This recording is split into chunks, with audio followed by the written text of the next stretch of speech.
Ok, nós estamos voltando do nosso Tertúlias Criminológicas, hoje falando de política de segurança pública, qual é a melhor para o Brasil, com o professor Luiz Antônio Francisco de Souza, que é sociólogo e especialista nessa área.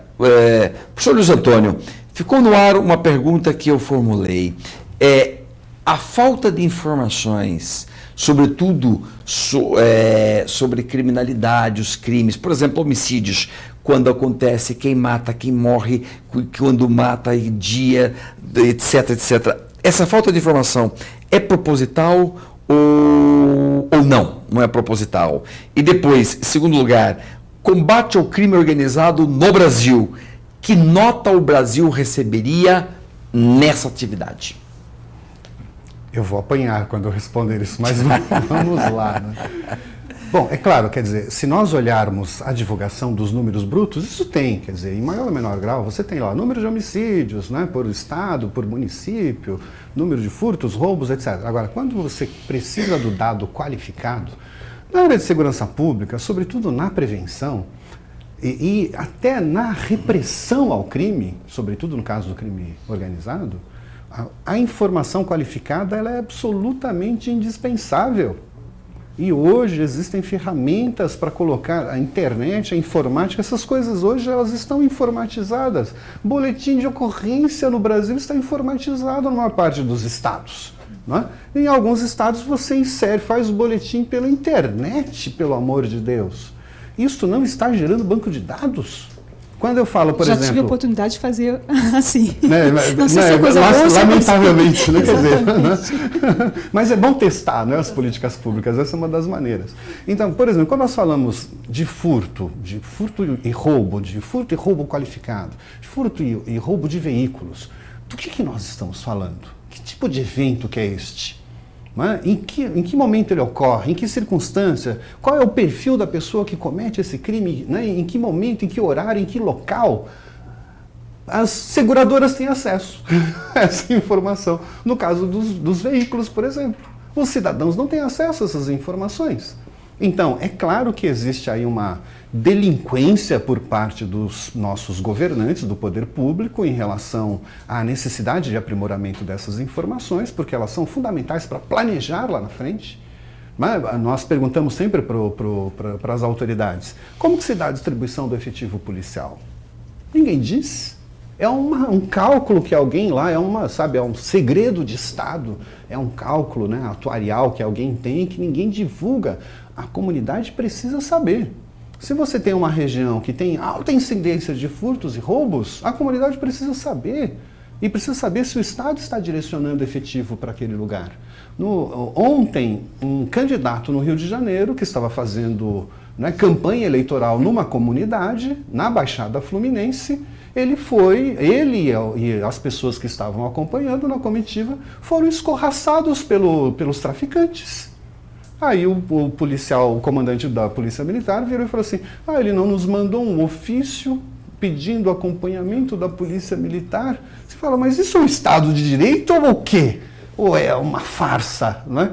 Quando você precisa de autorização para fazer campanha política numa comunidade, alguma coisa está muito errada com a democracia. E quando você precisa fazer um ofício para um comandante para ter acesso a uma comunidade com algum grau de segurança, no mesmo dia, no Rio de Janeiro, o secretário de Segurança, né, as pessoas responsáveis pela administração municipal estavam fazendo, né, uma atividade lá, uma caminhada, uma corrida lá no morro, né, aproveitando o dia ensolarado, né, o morro pacificado e assim por diante. Quer dizer, é preciso pacificar várias comunidades. Agora, para fazer isto, o acesso à informação ele é absolutamente indispensável. Tecnologia para isso existe. Né? Informatização para isso existe. Onde isso acontece? Na maior parte do mundo civilizado, onde isso acontece, a capacidade do Estado de prover segurança pública é muito melhor, tem muito mais qualidade. E aí nós entramos na questão, né, antes de entrar na avaliação do crime organizado, queria falar um pouco sobre os indicadores da mortalidade no Brasil, né, que são escandalosos. Não só, né, crimes, né, homicídios, tentativas de homicídios, acidentes de trânsito, né? Acidente de trânsito é uma coisa preocupante, homicídios jovens, principalmente jovens, são vítimas dos homicídios, das mortes violentas no Brasil, mas também indicadores importantes de violência policial. O Brasil tem uma das mais altas taxas de letalidade policial do planeta. Então, isso aponta para uma questão muito importante.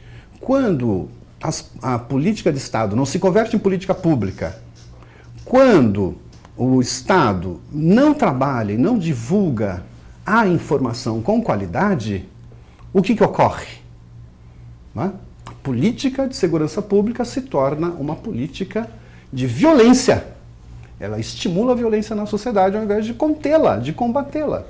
Né? Então, os indicadores de homicídio são isso. Quer dizer, o que é o homicídio? O homicídio é um sujeito lá tentando, ele resolve um conflito violentamente contra outra pessoa.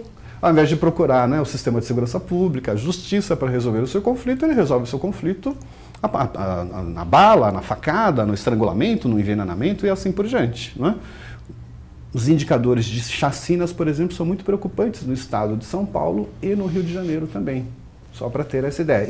E a polícia, a instituição da segurança pública, ao invés de prover segurança pública, ela contribui para o aumento da insegurança com altos índices de letalidade. Com a informação, isso muda. Porque com a informação nós sabemos o que está acontecendo. Eu vou dar um outro exemplo bem óbvio, depois eu já vou para a avaliação, porque eu quero apanhar aí dos meus colegas. Que é o seguinte, pega, por exemplo, o caso mais recente do aumento aí da letalidade, da morte de policiais, não é? Que vem acontecendo nos últimos 3, 4 meses, desde o começo do ano de 2012, na verdade. Se vocês forem observar os dados, que aliás não são divulgados pela Secretaria de Segurança Pública, é a imprensa que vai atrás, né? E consegue trazer os dados para nós. Né? Você vai olhar os dados e vai observar uma coisa muito curiosa, muito preocupante mesmo para as políticas públicas. Isto é uma questão de política pública. A redução da letalidade de policiais também é um problema de política de segurança pública. Tem que ser um alvo isto. Tem que reduzir a letalidade de policiais. Mas aí nós não temos informações. Morreu um policial. Aí o que a imprensa mostra? Que na maior parte das vezes, esses policiais que estão morrendo, lastimavelmente, estão fora do serviço. Mas fazendo aqueles bicos? É uma boa pergunta, né? Lastimavelmente, nós ainda temos uma política de segurança pública que é perversa também em relação aos próprios policiais, já que eles não têm salários condignos, decentes, formação adequada, etc, etc, eles apelam para o bico. E no bico eles estão vulneráveis. E eles estão muito vulneráveis. Tão vulneráveis, o criminoso do bairro, o criminoso local, sabe onde o policial militar está fazendo o bico. Não é? E qualquer rusga, qualquer problema, ele vira alvo. Ou é a base móvel, né, o plantão policial, ou o policial na rua. Então, a política de segurança pública, com a informação, ela também provê segurança para o profissional que está trabalhando. Tem que tirar o policial dessa situação de vulnerabilidade. O que acontece? O criminoso mata um policial mata um criminoso, vira uma vendetta. Então, a nossa política de segurança pública, o Estado brasileiro, ainda legitima uma política de vendetta. Não é? O que aconteceu na última década no Brasil, em termos de violência mais grave, foi uma vendetta. É aquela coisa, nós contra eles. A polícia não vai recuar um passo. O criminoso, nós também, nós vamos recuar um passo. E fica nessa coisa de vendetta. O cidadão não entra na conta. Não é isso? Então é preciso mudar essa perspectiva. Uma das portas de entrada para a mudança, da maior importância, é onde o Brasil tem a pior avaliação, que é o combate ao crime organizado. Eu não dou nota, é zero, é menos do que zero. Né? Em termos de combate ao crime organizado, o Brasil está muito aquém de qualquer indicador internacional importante. Lavagem de dinheiro, tráfico de drogas, contrabando de armas, tráfico de pessoas, né? Para exploração sexual, tráfico internacional de pessoas, corrupção, né? Os índices absurdos de corrupção, evasão de divisas, né? Evasão fiscal. Né? Quer dizer, e por que crime o Brasil, organizado ainda que o Brasil não joga tanta energia no combate ao crime organizado e joga energia... Prevenção e até repressão que ele faz qualificada, né? Porque os números todos realmente são vergonhosos, não se apura nada de crime organizado. Um outro chefão está aí preso e tudo e tal, mas é ridículo. Mas por que o Brasil não faria isto? Então, aí tem algumas teorias mais culturais, né? Primeiro que o crime organizado ele é mais difícil de ser combatido, certo? Porque, sobretudo do ponto de vista da nossa própria concepção do que é o Código Penal, né? O Código Penal ele individualiza a pena, né? Individualiza a culpabilidade. O Código Penal não é um bom instrumento para o combate do crime organizado. O crime organizado ele não pode ser feito a partir do Código Penal, ou seja, esperar que o delito ocorra, né? Esperar que o delito ocorra, né? Ter a prova material do crime, identificar os autores, né? Os coautores e fazer as qualificadoras e mandar para a cadeia. Até isso acontecer, né? Passaram os 10, 20, 30 anos, né? E as provas esfriaram, as testemunhas desapareceram, separam-se, né? Os indivíduos que colaboraram para fazer o crime organizado e quando tem punição, não é? Ela já está prescrita ou então nem é punição, porque quando separa não configura a materialidade do crime. Então não é um problema não pode ser um problema de Código Penal, tem que ser um problema de política criminal. O Brasil tem que assumir o combate ao crime organizado como um problema de política criminal. E aí criar mecanismos preventivos, né, de fiscalização dura, o que envolve melhorar, né, a qualidade dos próprios fiscais, porque não adianta nada você ter fiscal e ele também, né? Nós sabemos que isso é uma coisa terrível no Brasil. E aí aponta para a tese cultural, né? Vamos dizer assim, no Brasil, né? O Brasil, assim, o brasileiro, ele não gosta do criminoso, do assassino, mas ele, né, inocenta, né? Ele não acha ruim que a pessoa, né, faça alguma malandragenzinha ali para sobreviver. Então tem uma hipótese cultural aí, né? Quer dizer, no Brasil há pouco suporte ao combate sério à corrupção e ao crime organizado. Então a gente vê pela rua, né? Aqui é faixa de pedestre, não é para parar, o sujeito para. Aqui não é permitido estacionar, o sujeito estaciona, né? Aqui não pode pôr uma barraquinha, o sujeito põe, né? Olha, o jogo do bicho é contravenção, aí lá, né, no Ministério da Justiça todo mundo sabe onde tem lá o negócio que vai fazer o jogo do bicho, não é isso? Quer dizer, você tem uma cultura, né, vamos dizer assim, leniente, indulgente em relação a determinadas práticas. Essa é uma tese. Eu acho que essa tese é um pouco exagerada no Brasil. Acho que o grande problema do Brasil é o seguinte, é aquela coisa casa de ferreiro, espeto de pau. Não é isso? Quer dizer, se o país assume uma política de segurança pública séria, de combate ao crime organizado, isso envolve, primeiro, muito recurso. Porque você tem que equipar as instituições policiais para fazer isso.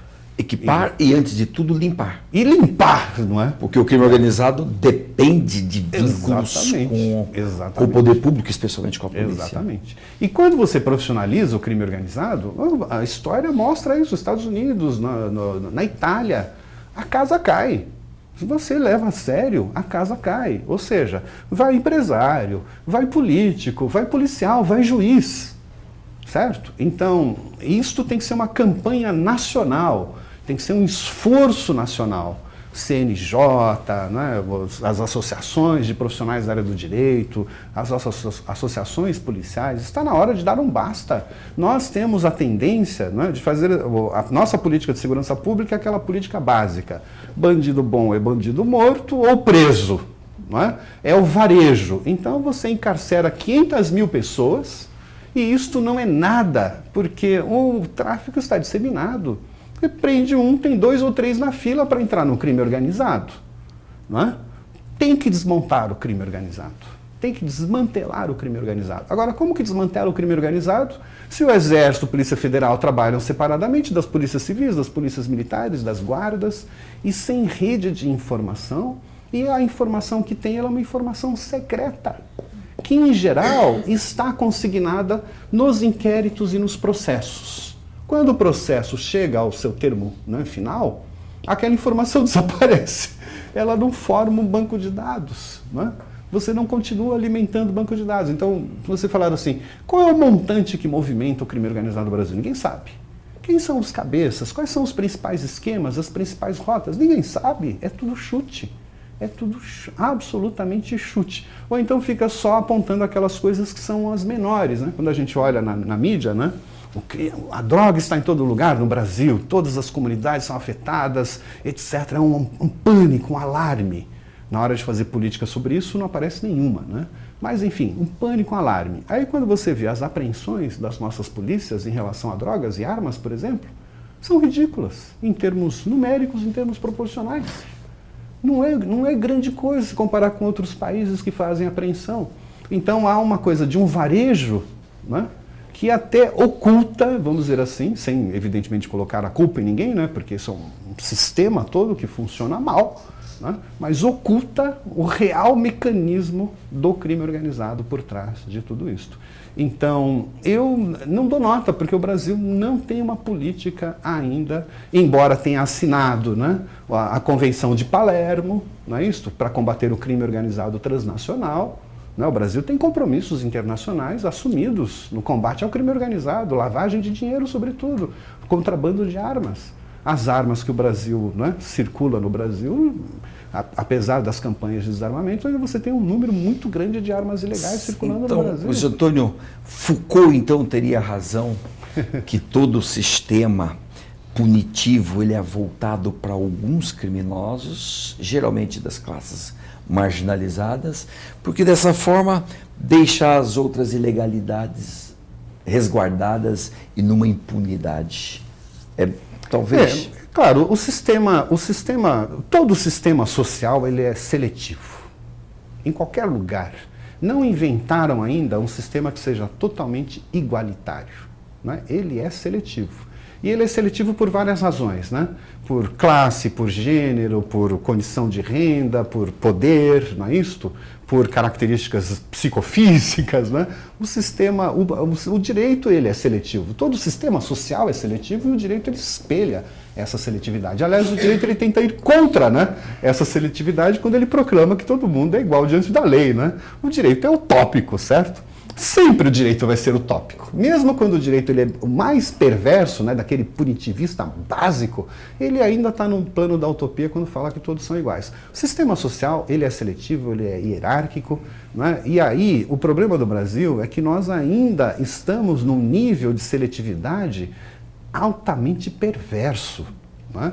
Quer dizer, aquela coisa de que um indivíduo comete um crime e o outro comete o mesmo crime, eles vão ser tratados de maneira diferente em função deste critério de seletividade. Isto é um assinte, isto é uma coisa vergonhosa. E eu não preciso nem falar, claro, obrigado por citar o Foucault aí, né? Mas não precisamos nem falar do Foucault, é só pegar o relatório do CNJ, do Sistema Penitenciário Nacional, né? É só olhar as fotos, aliás, eu deixei aí um material para ver as fotos lá, você vê as fotos de quem está nas prisões. Olha lá as fotos de quem está nas prisões. São pobres, não brancos, sem poder, não é? Classe baixa, se nós quisermos, que são o alvo preferencial das políticas de segurança pública no Brasil até hoje. Veja o dado criminoso, né? 60% das pessoas que estão atrás das grades no Brasil estão em regime de detenção provisória, esperando o julgamento. São prisões provisórias. É um negócio assim absolutamente terrível. Pessoas ficam 6, 7, 8, 10 meses esperando o julgamento, em condições absolutamente pavorosas ainda hoje. Nós estamos falando de Brasil moderno. Né? Do outro lado, é claro, nós temos instituições na área de segurança pública que ainda precisam de muito recurso, de muita modernização. E isso vem acontecendo nos últimos 20 anos no Brasil, é bom que se diga, né? Mas ainda em ritmo muito lento. Né? Você, por exemplo, não ter nas polícias civis, né, condições de fazer, né, um trabalho pericial adequado, com toda a tecnologia que existe hoje, é um negócio absurdo. Nós tivemos um avanço no que diz respeito, por exemplo, aos testes de DNA, né? O negócio de paternidade foi um avanço importantíssimo. Então, a tecnologia ela existe.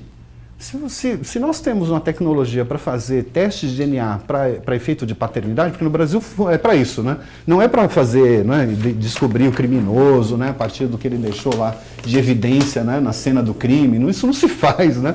Mas aí a pergunta é, por que não? Se a tecnologia existe, ela é barata hoje.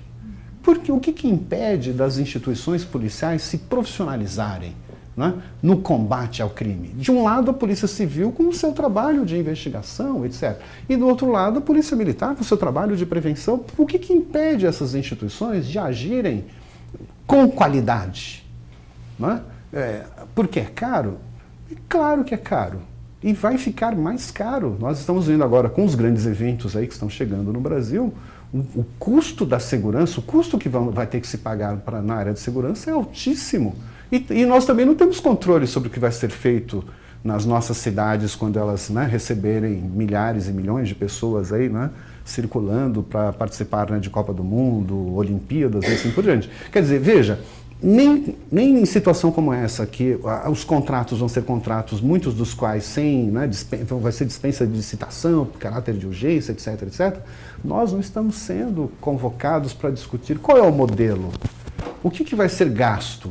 Isso que vai ser gasto vai retornar para a comunidade? Quando terminar o evento? É o mesmo problema dos estádios, né? Os estádios são aquelas coisas mais óbvias, né? Não, o estádio fica ali e vira um elefante branco. Mas e todo o recurso tecnológico de segurança das empresas internacionais que estão, né, correndo para o Brasil para montar esquemas de segurança, esse recurso vai ficar para a comunidade? Como que ele vai ser gerido? Nós temos condições de gerir isso? Quer dizer, como a segurança e aí até uma discussão, né, de militares cuidarem desta parte. Não é isso? Não é isso? Quer dizer, não são civis, são militares. Olha como a segurança pública ela é uma questão de Estado. Eu até diria de segurança nacional. Ela não é um problema de segurança cidadã, né? De uma certa forma, Luiz Flávio, isso é muito interessante, né? Se a gente pega lá o Norberto Bobbio, né, só para dar uma... Vou falar bem rápido. Na Era dos Direitos, o Norberto Bobbio fala uma coisa muito bonita, né? Ele fala que, né, houve um tempo em que toda a questão do direito era proteger o soberano. E só muito recentemente, depois das revoluções, da democracia, etc., que o direito ele protege o cidadão. A nossa política de segurança pública, ela protege o soberano. Ela não protege o cidadão. Ela ainda está nesse foco. Mas, professor Luiz Antônio, nós temos que fazer o encerramento desse bloco e vamos descobrir, então, no próximo bloco, exatamente a questão da política de segurança em grandes eventos. Estamos aí às vésperas de vários eventos bastante grandiosos aqui no Brasil, como é que fica essa questão, e saber, finalmente, né, professor Luiz Flávio, o nosso Programa Nacional de Segurança Pública com Cidadania, o PRONASSE, afinal de contas, ele foi bem elaborado ou não foi bem elaborado, se ele está tendo resultado. Mas isso a gente fala no nosso próximo bloquinho. Até já.